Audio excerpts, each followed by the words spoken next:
Welcome to বিজ্ঞান দিশারি YouTube channel.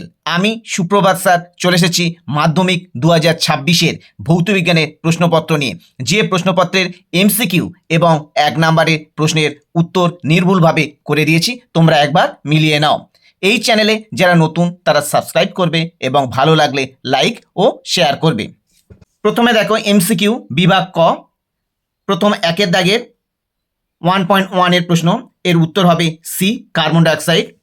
দ্বিতীয় প্রশ্ন, এর উত্তর হবে বি 8.5 গ্রাম। 3 নম্বরের প্রশ্ন, এর উত্তর হবে এ 224 লিটার। 4 নম্বরের প্রশ্ন, তাপ পরিবাহিতাঙ্কের এসআই একক হলো, উত্তর হবে option D watt meter to the power -1 kelvin to the power -1। 5-এর প্রশ্ন, মানুষের সুস্থ চোখের ক্ষেত্রে দূরবিন্দুর অবস্থান, এর উত্তর হবে অপশান সি অসীম দূরত্বে। 6 নম্বরের প্রশ্নের উত্তর হবে অপশান এ 0 ডিগ্রি। 7 নম্বরের প্রশ্ন, এর উত্তর হবে অপশান সি 6.25 × 10 টু দি পাওয়ার 18। 8-এর দাগের প্রশ্ন, তাপমাত্রা বৃদ্ধিতে রোদের হ্রাস পায়, উত্তর হবে অপশান ডি সিলিকনের। 9 নম্বরের প্রশ্ন, একটি ইলেকট্রনের ভর এম হলে একটি বিটা কণার ভর হলো, উত্তর হবে অপশান এ এম। 10-এর দাগের প্রশ্নের উত্তর হবে অপশান এ 1। 11 দাগের প্রশ্ন, অ্যামোনিয়া শুষ্যকরণের জন্য ব্যবহৃত হয়, উত্তর হবে অপশান বি CaO অর্থাৎ ক্যালসিয়াম অক্সাইড। দেখো 12 দাগের প্রশ্ন, নিচের কোন মৌলটি ডুরালুমিনে উপস্থিত থাকে না, উত্তর হবে অপশান বি জেডেন অর্থাৎ জিঙ্ক বা দস্তা। 13 দাগের প্রশ্ন, এর উত্তর হবে অপশান ডি গাঢ় নীল।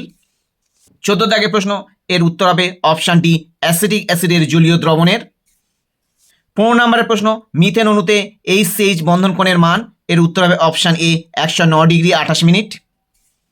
বিভাগ খ, যেগুলো 1 নম্বরের প্রশ্ন। প্রথম প্রশ্ন দেখো, বায়োগ্যাসের মূল উপাদান কি, এর উত্তর হবে দেখো লিখে দিয়েছি মিথেন। আমাদের শ্বাসক্রিয়ার সঙ্গে জড়িত এমন একটি গ্যাসের নাম লেখো যেটির পরিমাণ বায়ুমণ্ডলে বাড়লে বিশ্ব উষ্ণায়ন ঘটে, উত্তর হবে CO2 অর্থাৎ কার্বন ডাইঅক্সাইড। তারপর 2 নম্বরের প্রশ্ন, প্রাকৃতিক গ্যাসের তাপন মূল্য 50 কিলোজুল পার গ্রাম বলতে কি বোঝায়, এর উত্তর লিখে দিয়েছি দেখো 1 গ্রাম প্রাকৃতিক গ্যাস সম্পূর্ণ দহনে 50 কিলোজুল তাপশক্তি উৎপন্ন করে। তারপরে 2-এর দাগে 3-এর প্রশ্ন দেখো, নিচের বিবৃতির সত্য না মিথ্যা সেটা লিখতে হবে, এর উত্তর হবে মিথ্যা।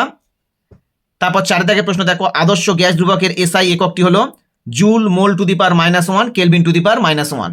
তারপর 2-এর 5-এর দাগের প্রশ্ন দেখো, নিচের বিবৃতিটি সত্য না মিথ্যা, উত্তর হবে মিথ্যা। 2-এর 5-এর অথবা প্রশ্ন দেখো, এই প্রশ্নের উত্তর হবে ব্যস্তানুপাতিক। তারপর 6-এর দাগের প্রশ্ন, এর উত্তর হবে লাল। 7-এর দাগের প্রশ্ন, একটি প্রাকৃতিক বর্ণালী উদাহরণ দাও, উত্তর হবে রামধনু। তারপর 8-এর দাগের প্রশ্ন, এমন একটি যন্ত্রের নাম লেখো যেখানে তড়িৎ শক্তি থেকে যান্ত্রিক শক্তি রূপান্তরিত হয়, উত্তর হবে বৈদ্যুতিক মোটর। তারপর 9-এর প্রশ্ন, এর উত্তর হবে 1 জুল। তারপর 10-এর প্রশ্ন, ধনাত্মক আধানযুক্ত তেজস্ক্রিয় কণার নাম লেখো, উত্তর হবে আলফা কণা। 10-এর অথবা প্রশ্ন, এর উত্তর হবে দেখো নিউক্লিয় বিভাজন। এবার দেখো 11 দাগে বাম স্তম্ভের সঙ্গে ডান স্তম্ভ মেলাতে হবে। প্রথম দেখো, সর্বাধিক তড়িৎ ধনাত্মক মৌল, এর উত্তর হবে অপশান সি এফ অর্থাৎ ফ্লোরিন। তারপর দেখো, রেড হেমাটাইট থেকে নিষ্কাশিত হয়, 2-এর প্রশ্ন, এর উত্তর হবে অপশান ডি এপি অর্থাৎ লোহা। তারপর 13 দাগের প্রশ্ন দেখো, যে মৌলের অ্যানায়ন লোহায় মরিচা পড়াকে ত্বরান্বিত করে, এর উত্তর হবে অপশান বি ক্লোরিন। তারপর ধাতু সংকর পিতলে যে ধাতুটি শতকরা পরিমাণ অন্য ধাতুর শতকরা পরিমাণ থেকে বেশি, এর উত্তর হবে অপশান এ কপার Cu অর্থাৎ তামা। তারপর দেখো 12 দাগের প্রশ্ন, নিচের যৌগগুলোর মধ্যে কোনটি সমযোজী যৌগ, এর উত্তর হবে কার্বন টেট্রাক্লোরাইড। তারপর দেখো 13 দাগের প্রশ্ন, গোল্ড প্লেটিং এর জন্য ব্যবহৃত তড়িৎ বিশ্লেষকটির নাম লেখো, উত্তর হবে পটাশিয়াম অরোসায়ানাইড, যার সংকেত লিখে দিয়েছি দেখো KAUCN2।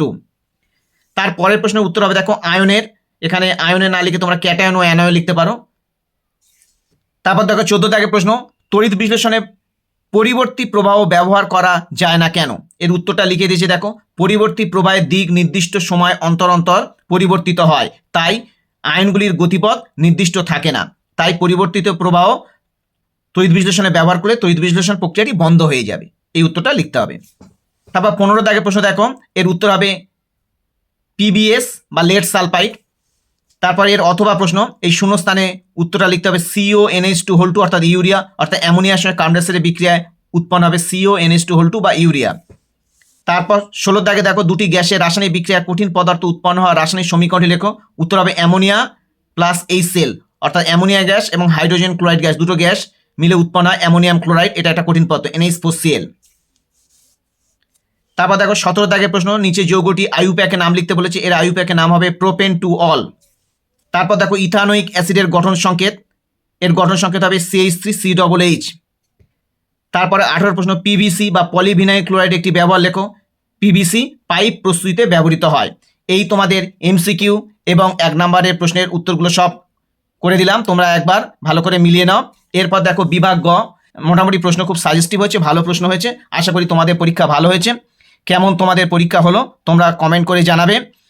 এবছর যারা দশম শ্রেণীতে পড়ো অর্থাৎ 2027-এ যারা মাধ্যমিক দেবে তারা একবার প্রশ্নটা একবার দেখে নাও, তোমাদেরও কাজে লাগবে কেমন টাইপের প্রশ্ন এসছে। এই পুরো প্রশ্নটা দেখিয়ে দিচ্ছি, দেখো এই প্রশ্ন মাধ্যমিক 2026-এর ভৌতবিজ্ঞানের প্রশ্ন, বিভাগ মাধ্যমিক 2026-এ ভৌতবিজ্ঞানের প্রশ্ন, বিভাগ গ এর প্রশ্ন এটা। তারপর দেখো পুরো প্রশ্নটা একবার দেখিয়ে দিচ্ছি, এই প্রশ্ন পুরো প্রশ্নটা, প্রশ্ন ভালোই হয়েছে, আশা করি তোমাদের পরীক্ষা খুব ভালো হয়েছে। বিভাগ ঘ এর প্রশ্নগুলো কেমন হয়েছে একবার দেখে নাও।